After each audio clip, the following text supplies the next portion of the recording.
will be acquitted as well. Joining me now is one of those congressmen who survived the sham lawsuit representing Arizona's 5th Congressional District, Congressman Andy Biggs. Congressman, thank you so much for joining me. So, Congressman, a lot to chew on here with my introduction. We'll get to the lawsuit and how the judge dismissed that in Arizona in just a minute, but let's first start with Hunter Biden, Joe Biden. Every day we're finding out new information, and the mainstream media, for the most part, they don't want to cover it because Joe Biden's their guy. Some of them maybe giving a little attention to it. At least we know the New York Times and the Washington Post at least admitted that the Hunter Biden laptop from hell is real. But this is really concerning because we've been told over and over again that Joe didn't know anything about Hunter Biden's business dealings, and the evidence proves otherwise. Yes, Steph, that's exactly right. So what we see happening is, as this is coming out in drips and drabs, there's a steady flow that goes right up to the Biden White House. And I'm going to tell you this, you're hearing it here from me, is I suspect that this leaked right into the old Obama White House as well. There's no way that it didn't get into the White House that President Obama is chauffeuring his son Hunter all over the world in Air Force Two while Hunter's cutting deals, business deals. And, you know, Joe Biden's out there basically saying he had no knowledge of any of this stuff. And yet you've got millions of dollars that seems to be unaccounted for in his financial records. You've got Hunter Biden taking his buddies from Burisma golfing with the vice president. You've got the vice president holding Ukraine hostage unless they stop the investigation or fire the investigator and prosecutor in Ukraine, who was interested in Hunter Biden's Burisma ties. You've got all of this going on, and we're not even getting into other nations like Russia, or talking about China. You mentioned China. This is perhaps the most compromised presidency in the history of the United States. And the mainstream media, they're doing everything they can to protect him. And so I have to assume that they're all kind of colluding on this because what Biden wants to do effectively is continue this so-called change that Obama wanted. And that was to take us away from a free market, capitalist, constitutional republic to a fascist, authoritarian state, and that's what they want. So well said. And then you hit on something which is so important here is if do we have a compromised White House? And that's why we care. Hunter Biden has the right to make a living, absolutely, but not if it compromises the White House, and not if it drags Joe Biden into it, and if he's paying his legal fees and all these other things that we learned in the emails. It's a huge concern, and the American people have the right to know. There should be more transparency. Now I want to shift gears and get to the lawsuit in Arizona. And as I pointed out, the Democrats, they're in disarray. They know that they're going to be completely destroyed in the midterm elections. So rather than coming up with a new strategy or apologizing to the American people and admitting that their policies are terrible, they're just like, oh, well, we'll try to eliminate popular Republicans off the ballot altogether so then we just don't have to compete. Yeah, that's exactly right. I mean, they basically admitted that in a New York Times piece that they're just looking for just one judge to give them a victory. And so in our case, the judge dismissed it, said, well, really, you don't have any, there's no private right to sue. This is something that would be done by the Attorney General or actually in our case, the United States Congress.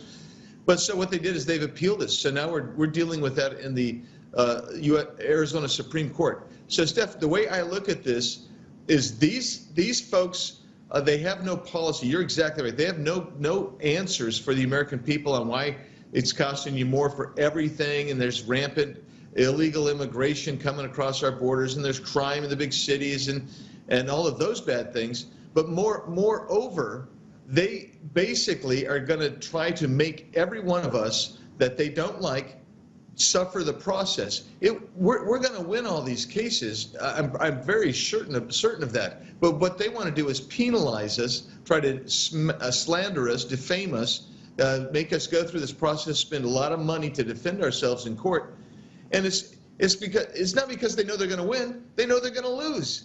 it's frivolous, and says they should be held accountable themselves for their frivolous actions. Yeah, and think of how damaging this effort in general, despite the judge throwing it out. The people who read the articles and the people who got, like, read a couple sentences and they're like, oh, Congressman Andy Biggs, he's an insurrectionist. He incited violence at the Capitol. And then, there's never really any huge follow-up on what ended up happening. And so it's a dirty tactic by the left, and they continuously do this all the time, and they get support from the mainstream media. Yeah, I'll tell you, though, it makes me feel honored that they thought so much of me that they wanted to use their dirty, rotten, low-down, scoundrelly tactics to come after me, because that's really what it boils down to. Is they're out to get some of us who have been fighting hard for everything from election integrity to closing the border to fixing the economy. So, all right. Bring it on. Exactly. Now, we did hear from President Biden this morning. He was talking about more aid money, $33 billion for Ukraine, more money for COVID-19. We do have a clip from the press conference, so let's take a look at that and we'll react after. Roll tape. We're going to seize their yachts, their luxury homes, and other ill-begotten gains of Putin's kleptocracy. Kleptocracy and the guys who are the kleptocracies. Just another Joe Biden gaffe, typical. Again, nobody's perfect, and when you speak a lot, you're going to mess up. I mess up all the time, but there's clearly something going on with Biden. But that being said, the big picture here is the amount of money that is just going out. Think about it, $33 billion. Again, we're supportive. We have concerns about the people of Ukraine. The American people are very generous people, compassionate people. But we want to know also what Biden is doing for us here at home. And you think of inflation and everything else that we're facing. I don't think the administration, they can walk and chew gum at the same time. Well, I don't know if they can walk at the same time. But, here's the deal, Steph.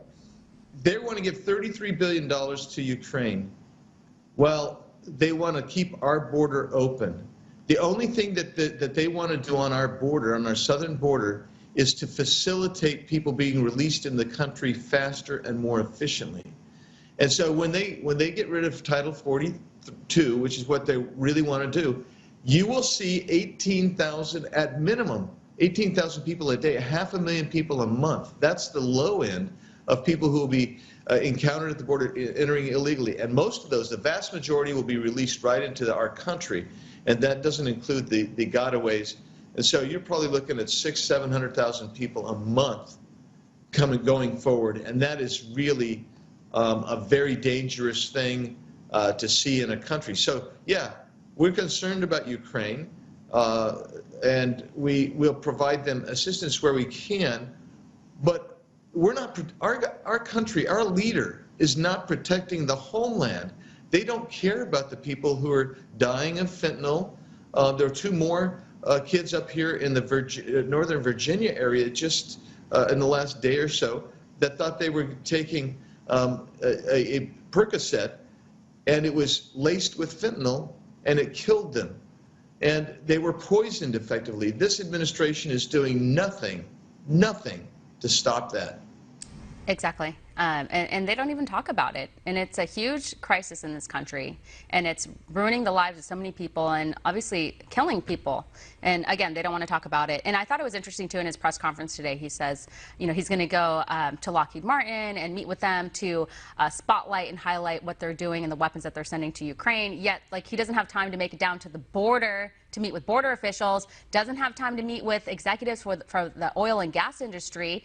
Again, the American people are suffering. And then there was, too, also a new study that said inflation has spurred 40% of all small businesses to hike their prices. So, again, no relief for the American people. It's so disappointing. Well, Congressman, we're out of time. We got to leave it here. Thank you.